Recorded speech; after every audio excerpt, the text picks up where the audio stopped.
स्वागत है आप लोगों का हॉरर दादा के एक और रोमांचकर एपिसोड पे। आज जो मैं आप लोग को सुनाने जा रहा हूं वो घटना रमेश के साथ हुआ था। रमेश एक निडर जाबाज पुलिस ऑफिसर था। अपने ड्यूटी के दिन बहुत सारे जगहों पे पोस्टिंग होने के बाद चांदगढ़ नाम के एक छोटे से शहर में उसका पोस्टिंग हुआ था। कुछ दिन अच्छे ही गए चांदगढ़ में, लेकिन एक रात मानो उसका पूरा जिंदगी इधर से उधर हो चुका था। वो एक तूफानी रात थी। रात के करीब 12:30 बजे शहर का चप्पा चप्पा सो चुका था। एक अजीब सा सन्नाटा मानो पूरे शहर में फैला हुआ था।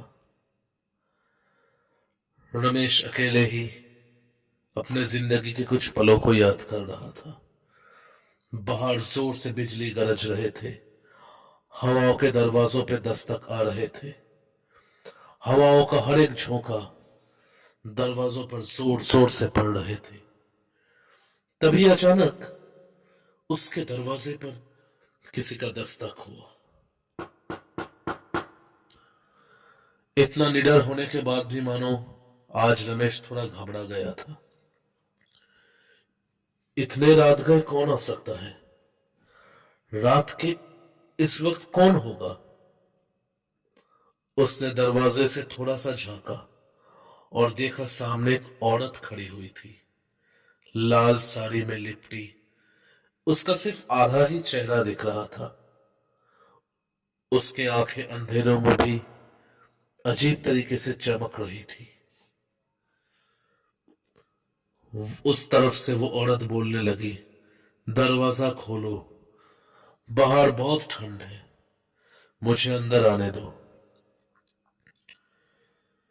हालांकि इस वक्त किसी को घर के अंदर आने देना उसे सही तो नहीं लगा, लेकिन इंसानियत के खातिर उसने उसको अपने घर में बुलाया, एक कुर्सी पे बिठाया और आग के सामने। उसके कपड़े पूरे गीले थे। रमेश ने कहा कि उसके पास कुछ कपड़े हैं, अगर वो पहनना चाहती है तो वो पहन सकती है, लेकिन उस औरत ने इनकार कर दिया और आग के सामने बैठी रही। रमेश ने दरवाजा बंद कर दिया और उसे एक कमरे में ले गया। वो औरत उसके तरफ देखे जा रही थी, कुर्सी पे बैठी हुई थी। उसका आधा चेहरा अब भी घूंघट के पीछे था। रमेश ने पूछ लिया कि आप कौन हैं और इतने रात गए ऐसे बरसात के रात में आप इधर क्या कर रही है? एक हल्की सी मुस्कान के साथ वो बोली कि मुझे थोड़ी देर रुकने दो, मैं सिर्फ मेहमान हूं। रमेश कुछ ज्यादा समझ में नहीं आया और वो उसे छोड़कर अपने कमरे में सोने के लिए चला गया। रात के करीब 1:30 बजे थे। अचानक एक आवाज से उसका नींद खुल गया।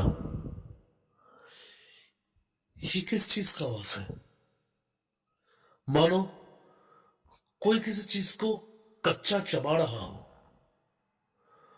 उस आवाज को फॉलो करते हुए और अपने गन को साथ में लेकर वो उस औरत के कमरे तक गई और वहां जाकर जो उसने देखा उसके लिए वो बिल्कुल भी तैयार नहीं था। उसने देखा कि उसके फ्रिज में जो कच्चा मांस और कच्ची मछलियां थे वो औरत उसे बड़े मजे लेकर खा रही थी। और देखते ही देखते उसका सर रमेश की तरफ घुड़ गया और वो एक बहुत शैतान सी मुस्कान दे रही थी। रमेश को सब समझ में आ गया। उसे एक पुरानी कहानी भी याद आई इस शहर के बारे में। यहाँ के बुजुर्ग लोग अक्सर कहते थे कि एक नवी ब्याही दुल्हन का इस शहर में एक बार मौत हो चुका था। उसके साथ बहुत बुरी तरीके से उसको मार दिया गया था। कहते हैं उसकी आत्मा अभी भी तूफानी रातों में भटकती रहती है और किसी न किसी घर में जाकर शरण मांगती है, और अगर किसने उसको अंदर बुलाया तो वो अगले दिन का सूरज कभी नहीं देख पाता है। रमेश का पूरा चेहरा, पूरा शरीर एकदम से बर्फ बन चुका था। वो वहां से भागना चाहता था, लेकिन उसके पैर पत्थर के बन चुके थे। हिम्मत करके वो अपने गन को बाहर निकालना चाहता था, लेकिन उसके हाथ भी मानो उसके कंट्रोल में नहीं थे। वो सिर्फ थर थर कांप ही रहा था। अब देखते ही देखते उस औरत ने अपना घूंघट उठाया और रमेश का पूरा खून एकदम से मानो सूख गया। उसने देखा कि उसका चेहरा आधा जला हुआ था और आधा एकदम से तरबतर था खून से, मानो किसी भारी वस्तु से उसके पूरे चेहरे को एकदम से नष्ट कर दिया गया हो। आंखें खून से लाल और होठों पर एक बहुत हैवान सा मुस्कान था। उसने एक फुसफुसाते हुए शब्द में कहा, मैं तेरी मेहमान हूं, देर रात का मेहमान। और एकदम से जोर से बिजली कड़की और देखते ही देखते आंखों के सामने से सब कुछ बोझल हो गया। अगले दिन सुबह जब लोगों ने रमेश को नहीं देखा पुलिस स्टेशन पे, तो वो लोग उसके घर पे गए। उसका घर का दरवाजा खुला हुआ था। उसके घर के अंदर कोई नहीं था। उसका सामान बिखरा पड़ा हुआ था और एक दीवार पे खून से लिखा हुआ था कि देर रात का मेहमान हूं मैं।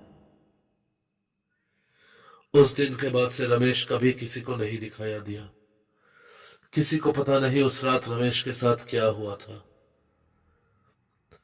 तो आप लोगों को क्या लगता है, ऐसे ही तूफानी और बरसाती रात में अगर आपके दरवाजे पे कभी दस्तक हो और कोई कहे कि मैं देर रात की मेहमान हूं, तो क्या आप उसे अपने घर में शरण देंगे? आपका जवाब कमेंट बॉक्स में जरूर लिखिएगा। और अगर ये कहानी आप लोगों को पसंद आया हो तो प्लीज प्लीज चैनल को सब्सक्राइब कीजिए, ज्यादा से ज्यादा लाइक कीजिए, ताकि हम ऐसे हॉरर कंटेंट्स आप लोगों के लिए ला पाए। बहुत जल्दी मिलेंगे आप लोगों के साथ एक अगले वीडियो पे। तब तक के लिए बाय बाय।